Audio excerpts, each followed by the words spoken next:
Bear down, Bears fans. What is good? It's your boy Pat the Designer back at it again. We are here to grade Ryan Poles and what he did yesterday and the day before too with the Chicago Bears. We're going to be breaking down and grading the trades of that Ryan Poles made of Roquan Smith, of Chase Claypool, of Robert Quinn, and just how he's building this team as a whole. Also going to hear from Ryan Poles. He talked with the media yesterday, so going to be good to hear from him.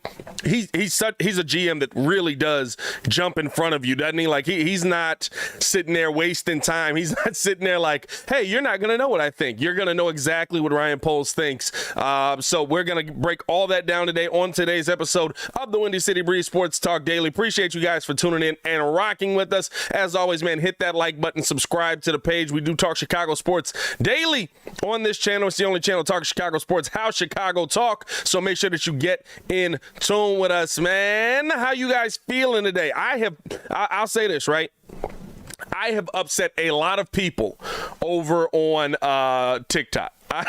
With my comments yesterday on yesterday's episode of The Daily Show about how I felt that Chase Claypool is a Justin Jefferson talent, not saying that he's put up the same numbers, not saying that he is the same player, of course, in the NFL, right? They haven't done the same thing, but that he has that level of talent. Really seeming to put people on their back foots, really upsetting people on TikTok yesterday. So I'm glad to be here. It's funny, bro. It's so funny to me, just irritating people with my opinion. Right? Like just irritating the world with my opinion. But no, man, let's get into today's video, man. Appreciate y'all for showing love as always. We got a lot of people in the chat already. We got Bardan from H-Town in the chat. What's going on out there, my guy? Quentin Foster in the chat saying da Bears. Cache in the chat saying bear down. I love it. Jeffrey in the chat saying bear down. What's going on? What's up, Windy City Breeze? Clayton in the chat saying bear down. Appreciate y'all for showing love to the channel, man. Let's get into this, right? Because the Bears made a lot of moves yesterday that, well, I shouldn't say yesterday, right? The Bears made a lot of moves before the trade deadline. That two of the moves would have led you to believe that the Bears were going in the opposite direction. But then you go get Chase Claypool. You give a second-round pick for Chase Claypool. There's some people that believe, oh, that's too much money, too much value. You gave up way too much for him. And I do want to get into those Bears fans. We'll address that later in the show. But just grading Ryan Poles' trade deadline as a whole. Let's start there. How do you feel Ryan Poles did at the trade deadline? How do you feel Ryan Poles attacked this trade deadline? I thought he did a good job, personally. I thought he continued to put his team in a position for the future while addressing moves that you had to do to continue to keep your quarterback in a good position this season. You go out, you trade away Roquan, you trade away Robert Quinn. You know that your defense is going to get worse, but you're trading that defense for what eventually could turn into some offense for the Chicago Bears. So for me, right, I'm looking at Ryan Poles, and I think that I give him a B for yesterday. I don't think that there was a, oh my God, move yesterday, or before the deadline, I should say, just the moves. I don't think that there was an oh my God move that Ryan Poles did. I don't think that there was a move that, right? Like even the move for Claypool, right? I see a lot of Bears fans losing their mind. If anything, right, Steelers fans are excited to get Claypool out. I think they just didn't gel with them after Big Ben got out of there and just wasn't the same player. I think it also shows that George Pickens was the best receiver on that team, and maybe would have liked to see him in a Bears uniform, but I'm not mad at what we got. But you go out and you get Chase Claypool, you bring him back. There's an understanding there that, yes, on the defensive end, there's some holes I'm going to have to plug. But I'm looking at the free agent pool next year. And whether you think Chase Claypool are as high on Chase Claypool as I am or not, you have to agree that Chase Claypool is better than any of the wide receivers that you were going to get next season. We haven't heard a lot of great things about this draft class yet. I think that that's just because it's early on in the season, right? I don't think that by the end of this season, you'll still be hearing the same struggle comments that we heard about this draft class. But I think that it just kind of ran its course there in Pittsburgh. And so you went out and you got a better player for a second-round pick. Yes, it is your second-round pick. Yes, that would have been a high second-round pick. But I'm giving Ryan Poles a B because you're addressing something that your quarterback needs right now, a big body that's going to be able to catch the football, while still making moves for the future. You know why? You trade away Roquan Smith. Yeah, that second-round pick's going to be a lot lower. But guess what? It's still a second-round pick. You still can make moves in the second round. You still can package that to move back up in the second round if there is a player that you really like. So you still have that second-round capital. You still can package that with other picks to move up if there's a player you like. And I know this is something that we're not familiar with, Bears fans. We have a first-round pick.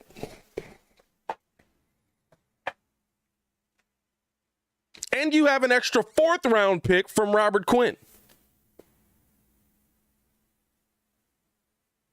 I'm very high on Chase Claypool. I know that, right? Notre Dame alum. Like what I saw from him. I think that he was a really good player at Notre Dame. I think that he was a really good player his rookie year. And then people have killed him in the last couple of seasons because his quarterback play has been subpar. The thing is, right, though, when you're coming here to Chicago, I know a lot of people are saying, well, Pat, your quarterback play has been subpar forever. 100%. Absolutely. Don't get me wrong. Don't think that I'm saying that the Bears all of a sudden have the quarterback position 110% figured out. But guess what? We have a quarterback that's showing that he's moving in the right direction. We have a quarterback that's showing that he can play a little bit of football. We have a quarterback that's showing that, yeah, maybe everything doesn't have to be a pass if it is a run, but he needs somebody, and we've talked about in these games here in Chicago, right, that you need somebody that can catch the football, because if they can just hold on to the ball,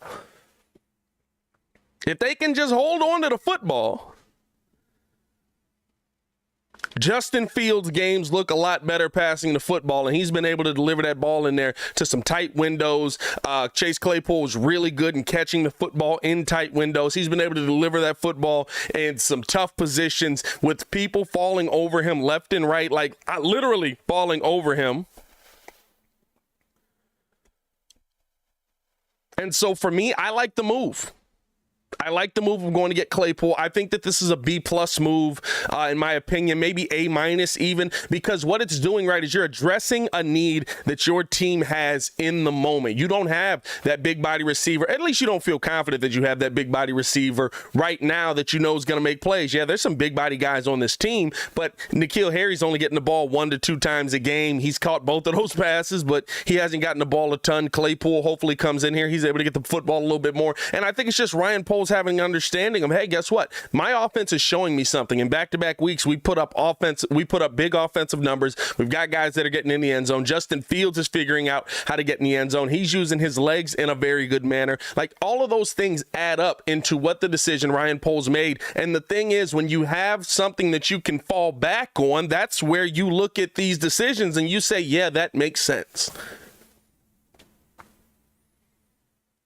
So for me, I'd say the Claypool move, I'd give that a B+, probably more B+ than A-, right? Because, listen, at the end of the day, you've still got to have these moves play out. Ryan Poles, just like with Quinn, with Roquan, you still got to make those picks that you got back. Yeah, I like the picks, but you still got to make those picks that you got back. Claypool has to come here and play. Claypool has to come here and show that he's going to be able to make a resurgence in his career. The Bears do have to pay Claypool next season. So that's going to be something that you have to focus in on a little bit as well, on try and figure out kind of where, how much money he's going to actually be worth. And here's the thing, right? You get him here. There's still 9 games left. So now you've got 9 games to evaluate what he's going to be able to be. And you know that he's coming here healthy. So I feel good about the move to go get Claypool. I think it shows that it shows a belief in your quarterback. It shows that you're finally betting it all on your quarterback. And at the end of the day, if it is an overpay,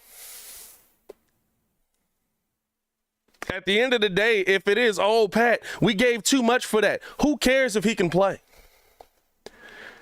It's only you gave too much if he can't play for your team.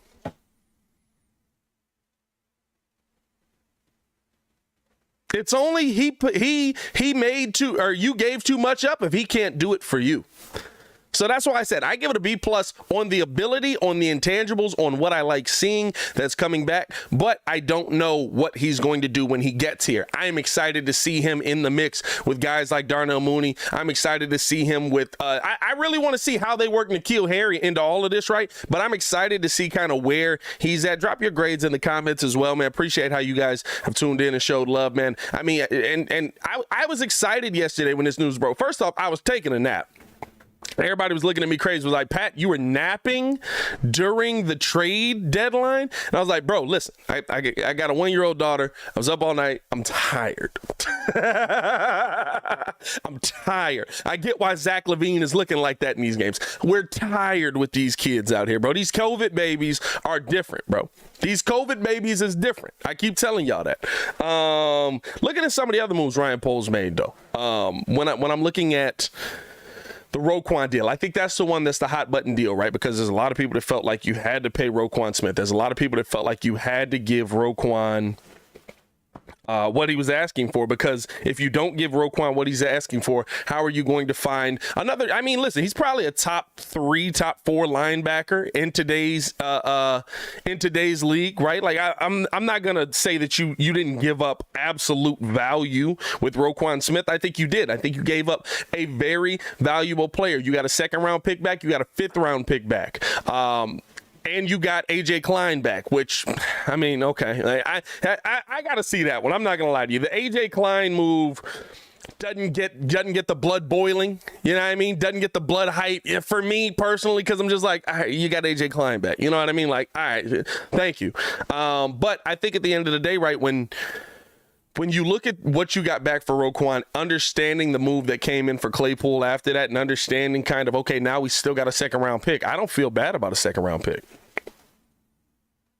Right? Like I don't feel bad that we gave up the 2nd round pick for Claypool now, because we got the 2nd round pick back for Roquan. Yeah, it's going to be later in the draft. Still a 2nd round pick. Still something you can package. Still something you can work in the draft. Still something you can find a good, valuable player at. And I expect you to find a good, valuable player at. And so for that reason alone, right? Like I feel good about the deal that you did for Roquan. You're never going to get exact value back.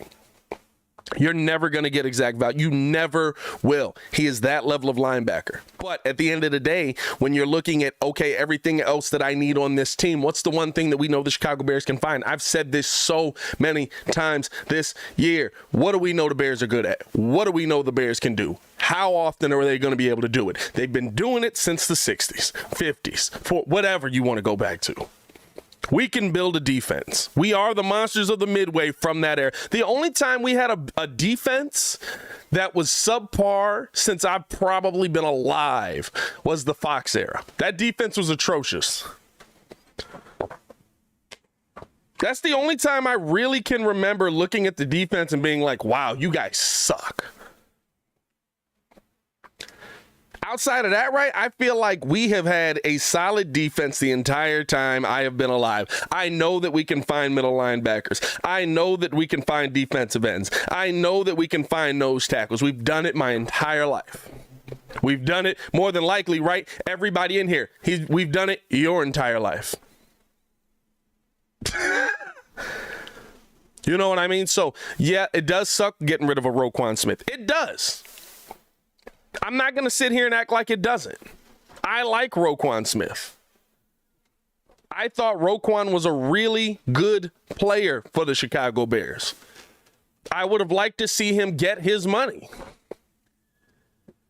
But I do think that Ryan Poles was structuring the money in a way that benefited the Chicago Bears and maybe just didn't benefit Roquan Smith in the long term. And guess what? You're taking more of a chance on Roquan's side. I understand why he doesn't want to take that deal. You're taking less of a chance on the Chicago Bears side. I understand why they structured that deal that way. I get both sides of this. And so you come to a decision where you make a move amicably. I think that's how you say that word. I've been trying to say it for 2 days now. And at the end of the day, right, both sides win. You send him to a team that he's going to be able to compete and go to the playoffs with. he can build a long term with, a team that may or may not pay him, in all honesty. I mean, honestly, like, they may not pay him because you gotta pay Lamar Jackson, right? So Roquan might be on the market yet again.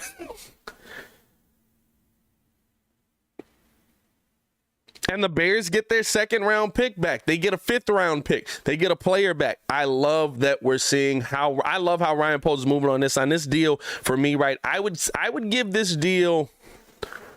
I mean, because you still got to make the picks. I'd probably give this deal an A-, though. Solid A- deal. I think both sides benefit from it. I think both sides get better with this deal. Bears in the long run, again, got to make this picks. Nothing, I'm going to be honest with you, nothing here. Actually, no, there's one A+ deal. The Robert Quinn deal is an A+ deal. I'm going to give you a little sneak peek there. The Robert Quinn deal is an A+ deal to me because I would have never thought that you would have gotten a fourth-round pick for 32-year-old Robert Quinn at the defensive end position. So shout out to the Eagles on that. Hope he goes a long way to win. I hope they win the Super Bowl with him again. Shout out to Jalen Hurts, all them boys over there, man. But I never would have thought we'd have got a fourth-round pick there. But I'd say a solid A-. Just for the fact that, well, you know what? Let me not go that high. I'd give that a B+ as well. I think because, right, there's so much unknown with, you still got to make that pick. You've still got to go out there and make the right decision with that second-round pick. You've still got to go out there and make the right decision with that fifth-round pick. How are you going to use A.J. Klein? I think the Bears got good value back on that, but you still have to make that pick, and that kind of holds with me. Now, the one thing that I will say, right, as we move on to the Robert Quinn, shout out to over 100 people in the chat, though, man. Hit that like button, subscribe to the page, man. We do talk Chicago sports daily on this channel. The Daily Show will be live from 11 to 12 every day. Well, I can't say live. There will be a daily show from 11 to 12 every day on this channel, man, because I do got some news that I'm going to drop on you guys as well. But I appreciate you guys for showing love to the channel, man. Over 100 people in here is crazy. Let's get this mug to 200. Shout out to y'all. Hit that like button. As we're looking at, right, everything with the Robert Quinn deal, I thought Robert Quinn gave his all last season. I thought Robert Quinn was still doing some really good things. And I'm going to go even deeper than just the trade. I think just how Ryan Poles handled Robert Quinn being a part of the Chicago Bears. I love how he handled this. Why?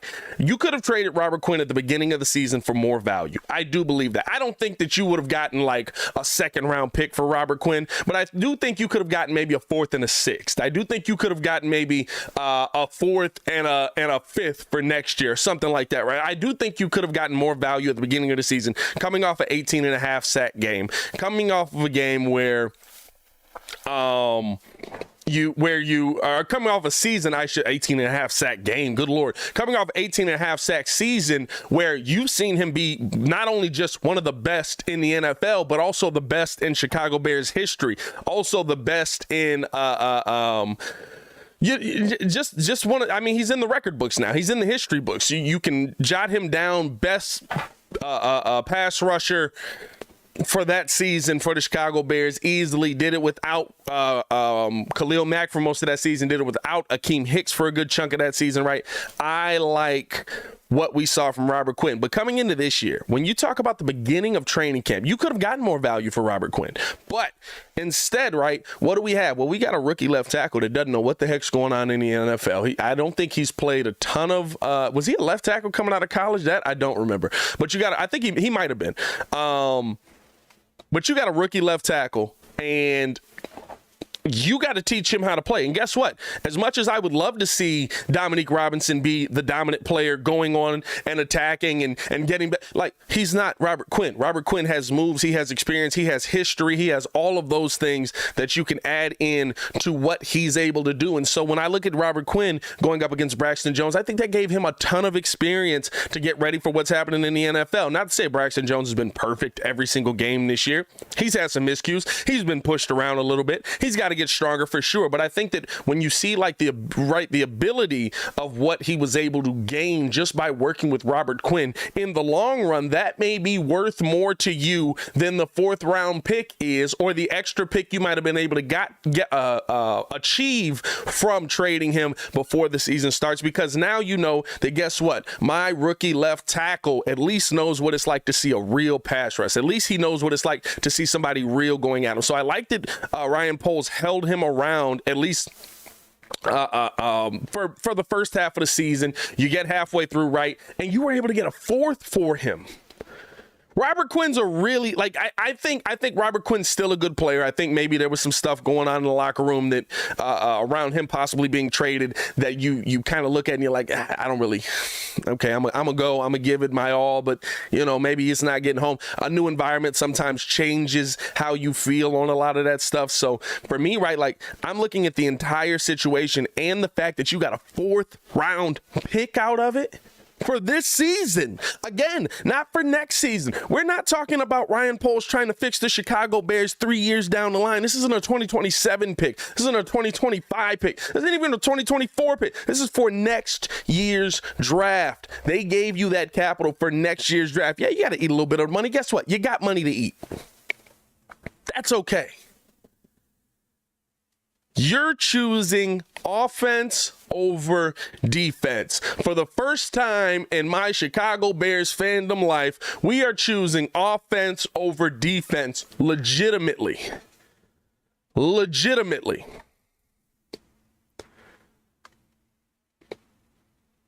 And we're not going out and just getting little guy. Oh, this guy's okay, and he can make this, and he can do this, and he can, right? No matter what you think about Chase Claypool, right? You know that he's going to be a hard runner. You know that when he gets the ball in his hands, he's going to try and kill the dude on the other side. I think the thing is kind of right, like maybe getting him a little more mature. I know that we've heard that there's some maturity issues with Chase Claypool. He's 24 years old. I wasn't mature at 24. I'm 28. I'm still not that mature. But we know that there were some maturity issues around Chase Claypool, and maybe coming into this organization with a no-nonsense coach like Flus, you know, it's going to be a different environment. I'm not saying that Tomlin was willing to accept a lot of that stuff, but I just look at it and I say, right, a different environment, an environment that's a little bit closer to South Bend for him, coming to play with a teammate in Cole Kmet already here. Like, I like the situation for Claypool, and that's why, right, I think that we can get the most talent out of Chase Claypool. I think that we can get the best out of Chase Claypool, and I love that the Chicago Bears went out and got him and brought him here to Chicago. And if I'm wrong, because I don't want mugs out here thinking, my favorite thing on TikTok was like, this dude is so wrong, he's lost credibility. Like, what do y'all think? I'm never going to be wrong out here? Like, the social media stuff is hilarious to me because it's just like, oh, he's so wrong, I'll never listen to him again. It's like, you watch ESPN every day and those guys are consistently wrong and they flip their takes. And they even, like, bro, I swear the part of where I was listening to Marcus Smith. Oh, by the way, we do got to break down one of the national nerds today. We have to have a moment where we talk about one of the national nerds today. But I do want to break down, I remember hearing a couple days ago, Marcus Spears, when the Bears were running with Justin and won the game versus the Patriots, that, oh, Justin Fields wants to run. Wow, that's a shock. He's a mobile quarterback. Of course he wants to run. It's like, but that's not what he was drafted here for. Like, we didn't draft him to run. Like, we need him to run. But he was drafted because of his arm talent. He was highly touted at Notre Dame because of his arm talent. What are we talking about here? So I always look at, like, when I'm listening to those national nerds, bruh, it's just like, come on, dog. Like, let's at least have a point here. Let's at least focus in on what this team is doing. I know they got to watch a lot of football. I know they got to just make these points grandstand, but it irks my soul. Anyway, it's just on me. It's just on me. But when I'm looking at this Bears team that you're putting on the field right now, you have to remember, we still got 9 more weeks of football. You can't just say, hey, we'll figure it out. And I think you saw that yesterday, right? I talked about, should the Bears trade Darnell Mooney? You saw that yesterday. The Bears didn't trade Darnell Mooney. Why not? Well, there's no one else in that backfield that can pass block. Treston Ebner's awful at it, and Khalil Herbert's only a little bit better. There's a lot of football left. So you can't get rid of Mooney. You still have to continue to try and develop the piece that you believe in the rest of this season, and that's why I give Ryan Poles a lot of credit. You know what else I give Ryan Poles credit on? And like the video if you agree with this, man. Because we haven't had – this is a Chicago team thing. This is a Chicago, right? Because there's a lot of people that are just like, oh, you just go out and you get the best player. Oh, you just go out and you get the best player that you can get. Oh, you just go out and you know, I don't want that player I don't want that player because – I don't like his attitude, or I don't like what he's going to do, or I don't like how he plays. But then you see a team in your division go get him, and you know that he's going to help them be a better football team in the long run. Ryan Poles yesterday.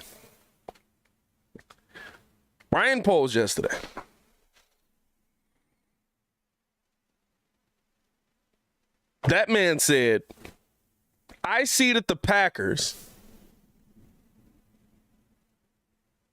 really want Chase Claypool. And I know him with Aaron Rodgers. He'll play better. I see y'all saying David Montgomery in the chat. Who did I say?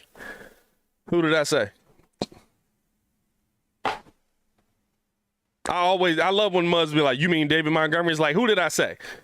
Because I be talking, I get past it. But you knew that the Packers wanted Chase Claypool. You knew that if he got with Aaron Rodgers, he would help that team. You saw that Aaron Rodgers wanted him. My bad, Darnell Mooney, my bad. Y'all knew who I meant. David Montgomery's who I meant. You saw on the Pat McAfee show, right, that Aaron Rodgers wanted him. I thought we would have been in on a guy like Claypool. You know, that would have made a big difference, blah, blah, blah. And for once in my life, the Bears made a chess move to block another team. For once in my life, the Bears said, we're not going to give you that guy. We're not going to help you win. It cost you a second-round pick. I got another one. What if he doesn't live up to it? We'll find a way to use him.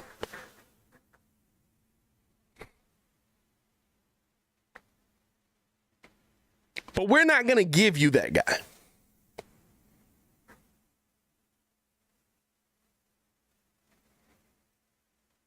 That's smart GMing. That is business decisions. That is making the right move.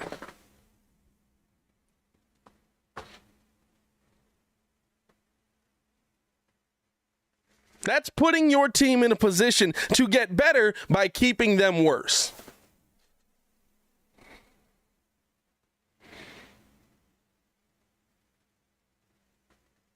Michael says, or you just look and say the Packers know how to identify a wide receiver much better than us.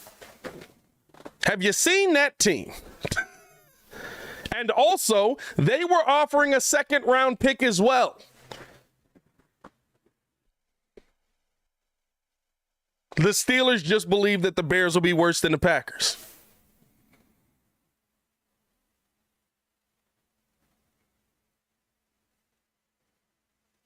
They were offering the same pick. The Steelers chose ours.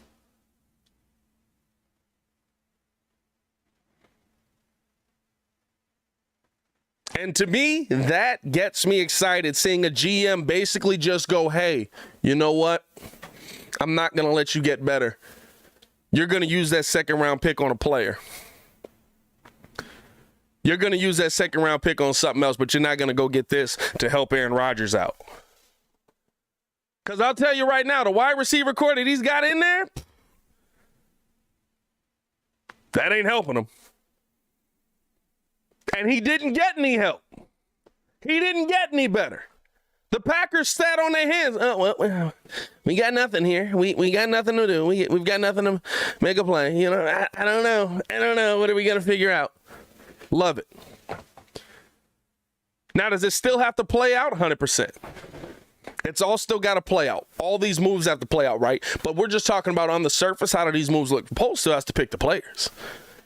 Now it's on Ryan Poles. Right now I'm looking at Ryan Poles and I'm saying, hey, bud, not for nothing, but you got some draft picks that I'm questioning right now. Not for nothing, champ, but Velus Jones can't catch, and he's your third-round pick at wide receiver.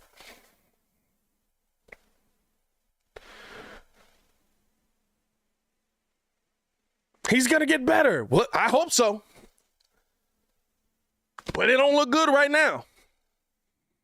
You know, he's been in the league he's been in the league a half a season. He's 25 years old. You thought that experience would come in with a little bit more. And so far, all he's known for is dropping, and dropping every time he's been on the field. There's some question marks on some of these picks. So Ryan Poles still has to get this capital and make it work. He still has to figure out, are these the right moves? Is this the right pick? Is this the right guy? That's all a part of the process, but that's a part of the process that I can live with.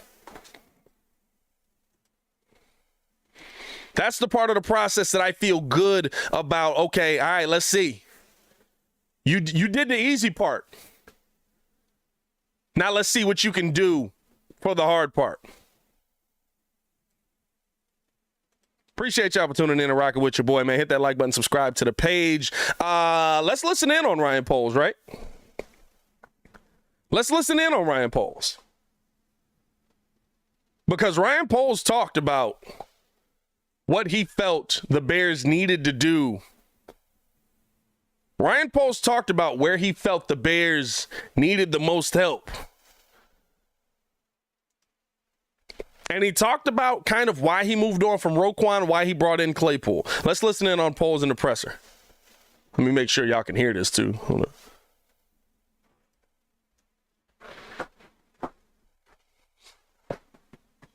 on. Trading Roquan Smith and acquiring a 2023 second-round pick, fifth-round pick, and A.J. Klein.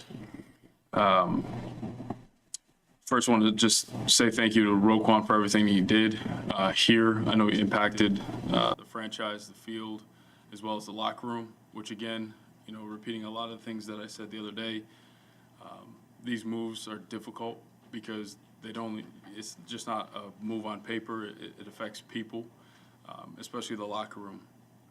And that's why it was important for Coach and I to spend time with both Roquan as well as many of the leaders on the team to give them our perspective and a little bit of the why behind it so that they have some understanding. And that was important to not the why again. You know, there's a part of me that's bummed because this was a guy that I thought was going to be here for a long time. I felt like we put a lot of effort forward to get that done. We came up short and we couldn't find common ground. And that's just a part of this business, which I think we all understand. I want to definitely, you know, wish him luck moving forward. I know he's going to have a good career. It'll be good for Baltimore as well. The next move, which was today, was agreeing to terms with the Steelers to acquire Chase Claypool for a 2023 second-round pick. I am excited about this player. You know, I've really liked the way that our offense is starting to come together and move. I thought it was important to add another impact player to our offense to go along with the guys that we currently have in the receiver room right now. I like the way Justin is trending, and I think adding another big body who's physical, explosive, great leaping ability, can stretch the field, but also is violent with the ball in his hand as well as a blocker. I think that enhances everyone around him. You know, the next part I want to also comment is just A.J. Klein. You know, having A.J. Klein brings a veteran presence to the linebacker room that can help us move forward, and he'll be important to us. And then, I don't mention this a lot, but the relationship, the transparency, the communication with our coaches, you don't get that in every single building, in every regime, and it's special that there's trust, there's communication between all of us. We're all on the same page. This isn't easy. These guys are up there grinding on getting ready for Miami, and to have this kind of shaken up on them, it's not an easy thing at all. But they understand, they trust. We're all working together on this, and they're going to make this the best, that they can make it. But I really appreciate them and that openness. And the other thing is just the staff, my staff, the guys that I work with, Ian, Jeff King, Trey Koziel, Chris White, as well as our entire pro staff. There's a lot of work that goes into this, Matt Feinstein. Again, all we're trying to do is make this roster the best roster that we possibly can today and moving forward.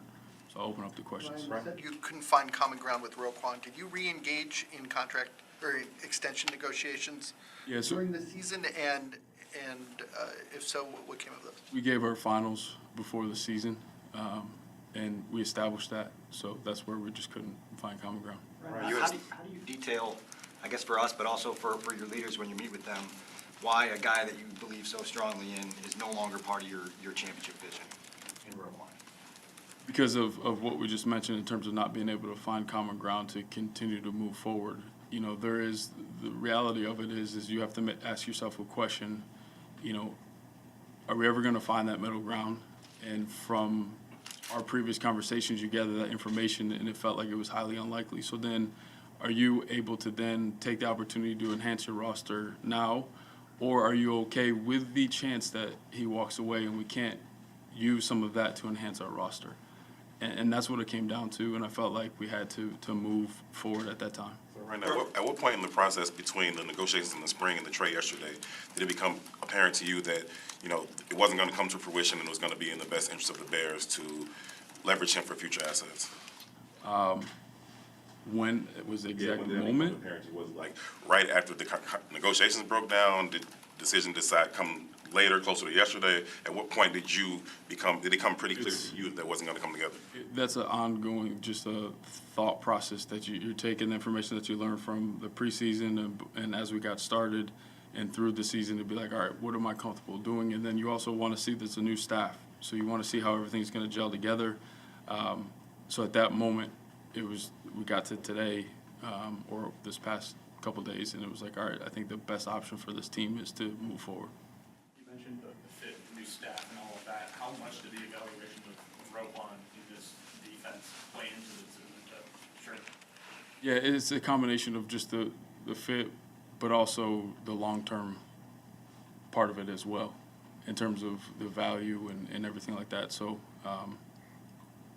like I've said before, it's a big puzzle piece, and you're putting all these things together to make a final decision that you hope is just as sound as possible. Ryan, you mentioned what you've seen of Justin Fields and the way that he's trending. What about this deal? What about his progress allowed you to go forward and make this deal for Claypool?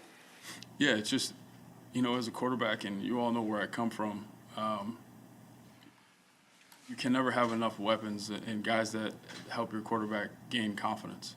And I know a lot of the guys are starting to make plays for us, and just adding another receiver is going to allow him to continue to grow and gain that confidence. Ryan, with the 2023 wide receiver, the free agent class that's coming up, a lot of those guys have already signed their deals. Did that play into just how bleak that group is, play into wanting to get Justin more help now instead of just having to rely maybe on the draft for that? Yeah, and that's part of my job, and that's part of my crew upstairs is you have to do a little bit of forecasting and looking down the road. And I just didn't feel completely comfortable with that. Not to say there's not good players there. I just didn't feel comfortable with not maybe being a little bit more aggressive at this point. Ryan, we always talk about players betting on themselves, which Roquan Smith was doing. Are you betting on yourself at this point, having torn down this team and rebuilding it? Is that the risk you're taking here? Absolutely. At the end of the day, I'm a decision maker and a leader, and you got to step up and you got to make those decisions. And at the end of the day, if it's not, then that is on me. Does the move for Claypool happen without the deal with Roquan first, like that extra second round pick? That's hard to say. They really were two different things. Obviously, it helps to continue to build the way that I want to build, which is through the draft, the way we want to build. So that did help. Was it your second round pick that you sent? Yeah, it was our second round pick. And then also with Chase, what are your realistic vision for the rest of this season? And then obviously there's a whole different conversation for beyond this season. Yeah, like I said, this is not easy for our coaching staff at this point in the week and of the year to do this. So they'll start piecing it together. I'll lean heavily on them to get that ball rolling. It's going to take a little bit of time. Obviously, if you think back, you have all of camp to learn something, and then you get going. So it's going to be a process. What type of feedback did you get from your team leaders, and who were those players in those meetings? Yeah, I'm not going to get into specifics. Just I really think those conversations are private. But it's important to me, and I think you all know me by now, the transparency and just being able to communicate with those guys to understand that it's not just, again, it's not fantasy football. We're just plugging out names and moving them around. It's deeper than that. Ryan, Roquan thought that he was pretty similar to Shaquille Leonard and Fred Warner, and I'm pretty sure he based his demands on that. Was he just not in their class, in your opinion? Was that where the difference of opinion was? Yeah, we had a difference in value. I'm not going to go into exactly where he slots and all of that. But at the same time, you want players to think highly of themselves, and you want them to understand, that they are the best at their position. So I don't fault him for that. But we had that conversation, and obviously it just didn't work out. A year ago, Roquan would have frankly seemed like a no-brainer signing him to a long-term contract. Obviously, a different regime. Is there just that much of a difference of opinion, or is it in this defense he's not as valuable, or what's the source, I guess, of your valuation of him? Yeah, I think that's one of those tough things. It's not. I don't think I've ever sat up here and said he's not a really good football player. But to have a long-term agreement, there has to be a common ground of what that looks like to make him a long-term player. Was it difficult for you that he did not have an agent? It does make the process harder, for sure.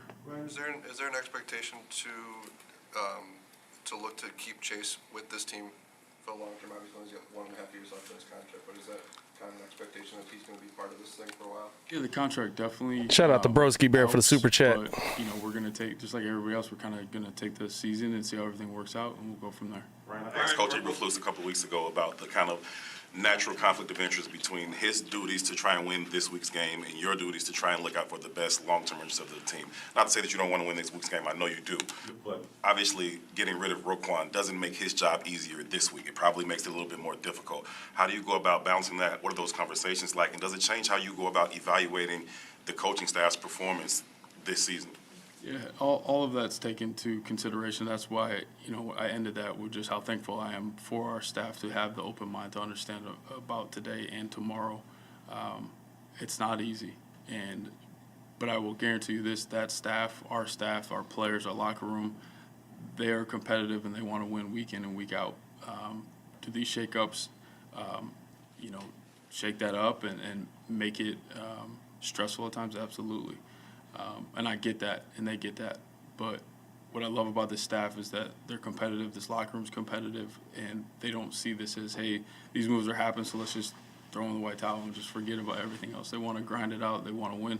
I don't think anyone that's watched our games, any single one of them, even the ones we don't win or we're struggling, that don't see the effort, the competition, the fire, everything that we stand for is out on the field, and we're going to continue to do that. Is it okay then in your mind defensively, if that group takes a step back, not having two of its top players, is that okay for like the short-term sacrifice for you?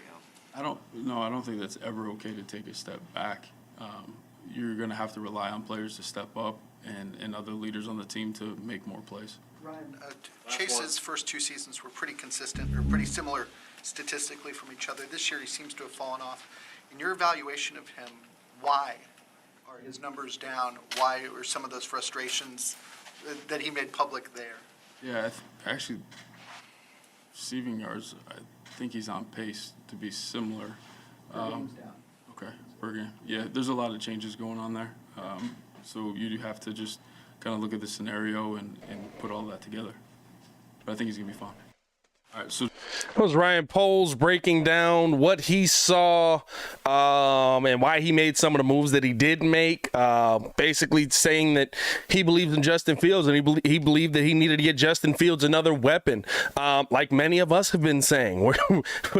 He believes that Justin Fields needs to be focused in on, especially with how this offense has been playing. Also talked about the Roquan situation. Just didn't feel like they were going to be able to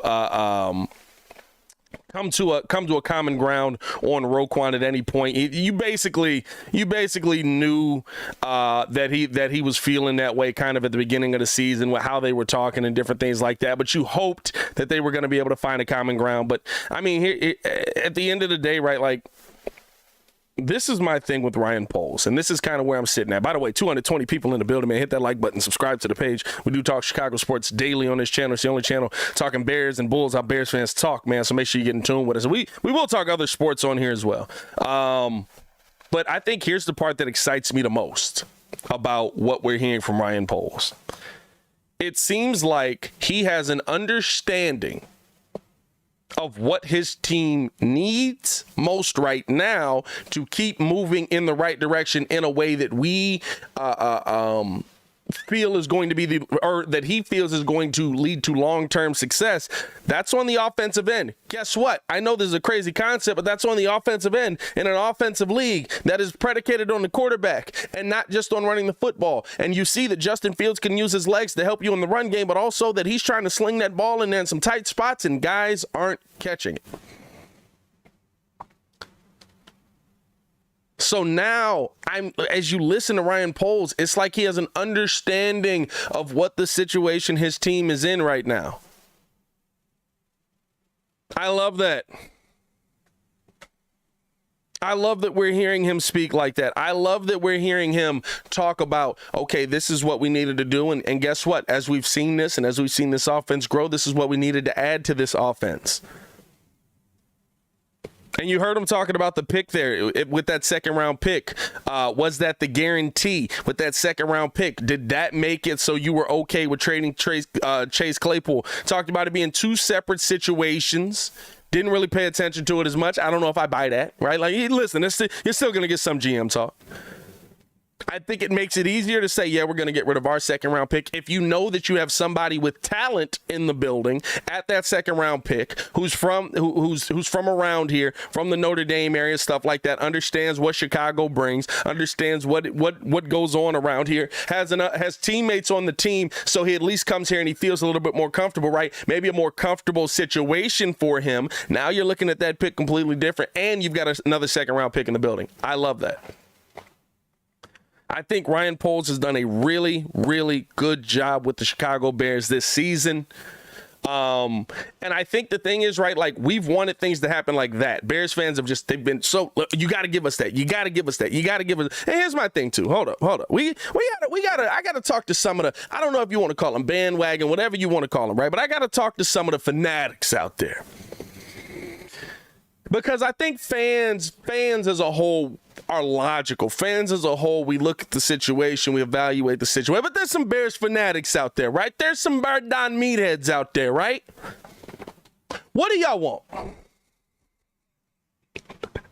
I've been hearing in this chat all season, go get Justin Fields a weapon. Go get him somebody that can catch. Go get him somebody that can play for. He needs a wide receiver. Ryan Poles has traded a second-round pick to the Pittsburgh Steelers for Chase Claypool, who is catching the ball at a 64% rate this clip. Yeah, he has fallen a little bit out of rotation because of George Pickens being there, but the offense also sucks over there, and the offense is getting better here. How could you give up a second-round pick for Chase Claypool? How could you give up a second-round pick for a wide receiver? How could you give up? What do y'all want? Y'all want potential. I said this many a time here. Potential is more valuable than proven. You don't want a proven talent unless it's Michael Jordan or Walter Payton. You don't want proven. You want the potential. There's people right now that are more excited about Patrick Williams than they are about Zach LaVine. Zach LaVine put up 20 in the fourth quarter last night. Patrick Williams gave you a solid 12 and is playing a little bit better, gave you some nice defense and some rebounding. What do y'all want?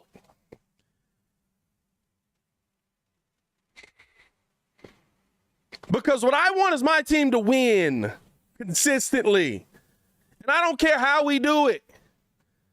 I want an offense that can pass the ball for more than one season. And I don't care how we do it. I want a defense that's able to get takeaways every year. And I don't care how we do it. Heck, I barely care who's the player that does it. What do y'all want?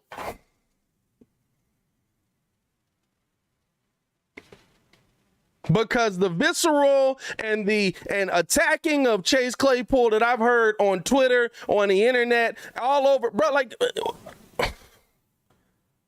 my man's got 2 800-yard seasons with Dead Arm Ben and Mitch. Well, this season with Mitch more so. So this season he had fallen out of rotation a little bit. But he wasn't even the main target. He was target 2. He was standing over there with Juju doing a little, I don't know what none of the TikTok dances are. You know what I mean? They be doing weird stuff in them TikTok dances too. They be, all right, turn, clap, clap, arms. Be like, what was that? What the heck was that? That's not the Dougie that I grew up watching. What do y'all want? Do you want a team that's consistently going to win? Because that does not happen overnight. That does not happen in one offseason. Heck, I'll say this, right? And I talked about this on the Daily Show yesterday. I feel better about this Chicago Bears team right now than I felt about this Chicago Bears team at the start of the season. That's what I want.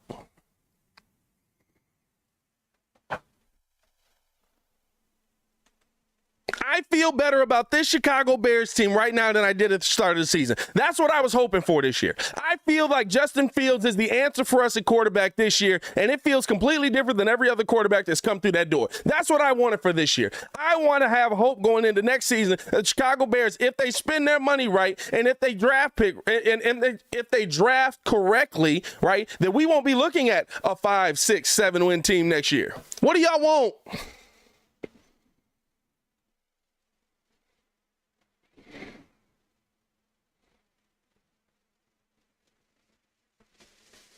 Because it ain't Madden. It ain't fantasy football. You heard Ryan Poles talk about that.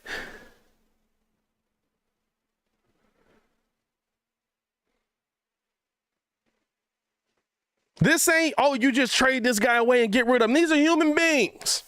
These are people with families. They have lives. What do y'all want?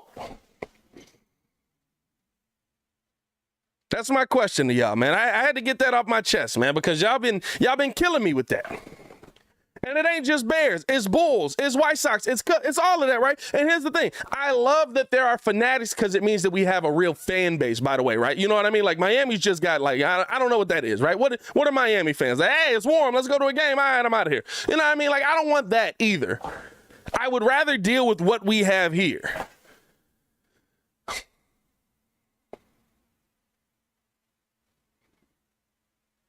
But I'm just asking. I just want to know. I just want to know. David said our fan base don't know what winning looks like. That's why they're being so ratchet right now.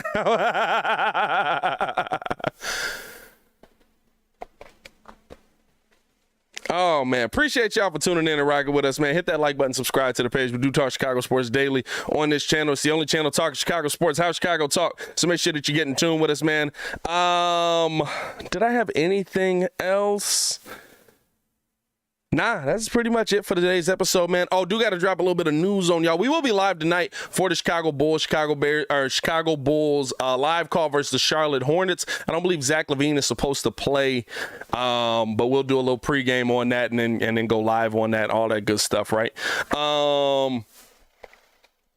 Runner said, good to see you again. Not even a Chicago fan, but I enjoy watching you. I love that. But here's the thing. So some of these are going to be live. Some of these will not on the Daily Show because I have to take a step back to take a step forward. What that means is, Baki, you're right. I'm going to drop this announcement and then we got to talk about this national nerd. What that means is that I'm going back to work. Got another job. Going back to the 9-to-5 grind. Not going to be at home all day, ready to jump up and drop content at will. There's going to be a lot of pre-recorded stuff on the channel. It's going to be a lot of premieres on the channel. The Daily Show will still be a thing. I'm basically going to come home from work, record an hour every day to drop for you guys tomorrow. If I'm at home when something major breaks, or if it's something so crazy, I can record it on my phone. But I'm going back to the 9-to-5 grind, man, going back to being an electrician. And I feel like I got some unfinished business with that. So we're going to work on that and literally just continue to try and build this up, because what it also does, right, is it adds more money that I can put into the show for funding. It adds more money that I can put into the show for growing, you know what I mean? And I think that that's going to be the best thing for us in the long run. Shout out to the Jam team for the super chat there. Appreciate the love on that, brother. But that does not stop the Windy City Breeze. That does not stop the channel. That does not stop the community that we've built. I will still be live for every single Bulls live call. I will still be dropping content every single day, at least Monday through Friday, right? I might be taking weekends off from now on, but at least Monday through Friday. We got a lot of stuff that's still going to be coming your way. You're going to see a lot more of P Kid. You know what I mean? And I want to build this with y'all. I'm still building the show. We're still taking this to another level, man. But I know it's a lot of pivots that have happened on this channel over the last year. I appreciate you guys for supporting me while I've been at home over the last year. I do expect to get back to doing this live every single day. That is my goal. That's the reason that I'm doing this. But I'm going back. Somebody want to pay me a bunch of money to go twist a wrench, I'm going to go do it, and I'm going to be pretty dang good at it, too. I'm going back with a different mindset. I kind of left with a poor mindset, but I'm going back with a different mindset. I'm going back with a different love and a different understanding of what I need to do. So I appreciate y'all for showing love on that. Also, before we get out of here, we got to drop something funny, man. I'm going to try. I feel like they're going to demonetize my video if I play this, but I almost feel like it's somewhat worth it just for me to play this, because bro, like, when I tell you this man here has to be the funniest human being on the face of the earth, when we talk about just being oblivious to the Chicago Bears. Bro, Colin Cowherd, you know what? Colin, take it away. I got nothing else to say. Colin, take it away.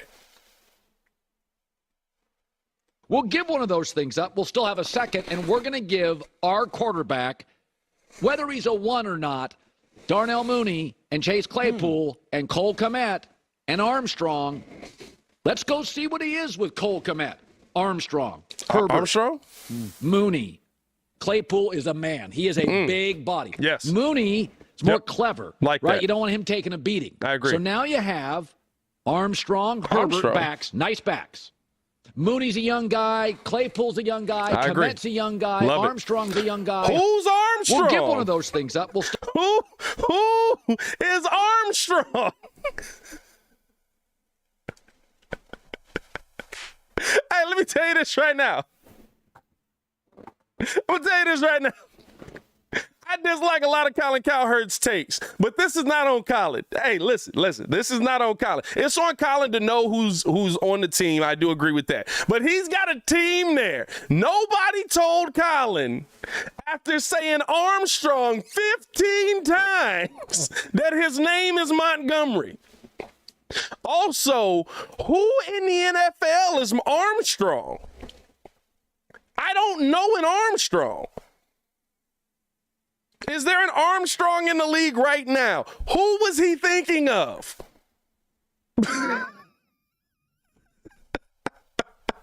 Hey, that's not on. Yeah, well, like, it's partly on Colin, right? But listen, when you have to cover a lot of teams, it's very easy to forget people's names. When you have to cover a ton of teams, right? Especially in the NFL, it's very easy to forget people's names. So, but like, bro, you got a crew, you got a squad, you got a whole production team behind you. Didn't nobody go in his ear and say, Colin, nobody's Armstrong. Armstrong does not play for that team. You need to, Colin. There is no Armstrong, Colin. There is no Armstrong. Colin. There is no Armstrong. Colin. Armstrong does not exist on the Chicago Bears. Colin? Hello, Colin. Colin can't hear me. Colin can't hear me. Nobody's talking to Colin in the back. Nobody's talking to Colin. Colin, me and you have very different opinions on my Bears. We have very different opinions on a lot of your sports takes. I'm not going to lie to you. I don't agree with most of your sports takes. But this is not on you, Colin.